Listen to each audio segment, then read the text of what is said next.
السلام عليكم متابعين ديالنا، مرحبا بكم فيديو جديد ووصفه جديده. اليوم بغيت نشارك معكم الكرعه الحمراء اللي كتجي معسله وبنينه. بلا نطول عليكم بزاف، اللي مازال مشتركش في القناه اشترك في القناه باش حتى لايك ديالكم. يلا ندوزو للمقادير. بسم الله على بركه الله. عندي كيلو تاع الكابويا، انا خليت شويه هنا بالقشور باش تشوفوها كي دايره. عندي بصله مشلضه، 3 تاع الفصوص تاع الثوم حيت هي كتبغي الثوم بالزايد، شويه ديال المعدنوس، قرفه عواد، الخرقوم، نص معلقه صغيره، نص معلقه ديال الفلفله كحله، نص معلقه ديال السكنجبير، ونص معلقه ديال الملح، وربع كاس تاع الزيت. انا هنا خليتها بالقشور باش تشوفوها، مابغيتش نقشرها كامله، وما بغيتش نخليها كامله بالقشور باش ما يجيش الفيديو طويل. كتنقيوها وتقطعوها هكا مربعات.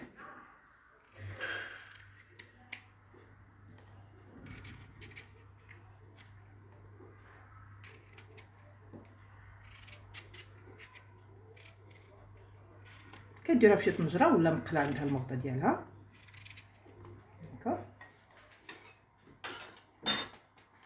هنا غادي ندير البصله ديالي،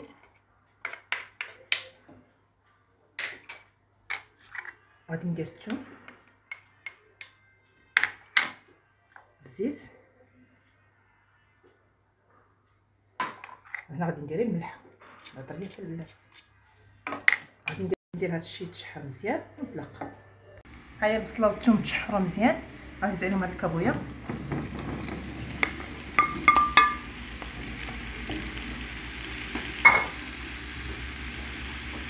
المعدنوس،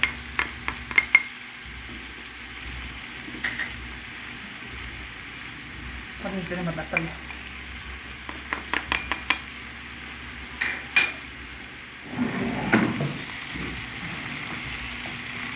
غادي نقص عليهم البوطه وما ديروش الماء ما ديروش الماء، خليها راسها تطلق الماء ديالها.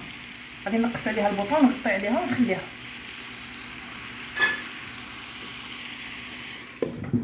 نقصوا لها البوطه وخليوها حتى تطلق الماء ديالها، وتبقاو مره تحركوها. ها هي راه كتطلق داك الماء ديالها، ها هو كنبقاو نخلطوها، كطيب ديك الزويته، كتجي معلكه وتجي حلوه بلا سكر، ما ديروهاش كاع السكر كتجي حلوه.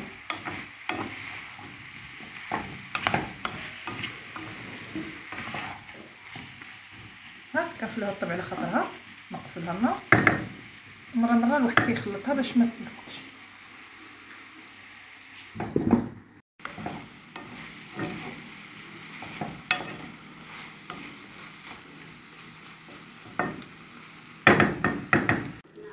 هانتوما بلا الماء راه كتطلق الماء ديالها، ها مازال غادي تزيد تطلق، وما تطفوش عليها حتى تشوفوها تجمرت كامل وتلقى داك الزيت، عاد طفيو عليها.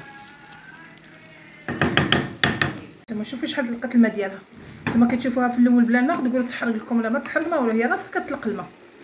هادشي راه هي الماء ديالها، انا مدرتلهاش كاع الماء، داك الماء اللي فيها كتطلقوا وبها كطيب، ومن بعد كتعسل، كتولي تشرب داك المرقه كلشي كتشرب وتعسل لراسها بلا سكر، ما ديروها لا سكر. ها هي الكابويه ديالنا كي طابت، هي كتجي معسله ومعلكه. ها هي بالصحه والراحه، اللي جربتها تخلي لي في الكومونتيرات.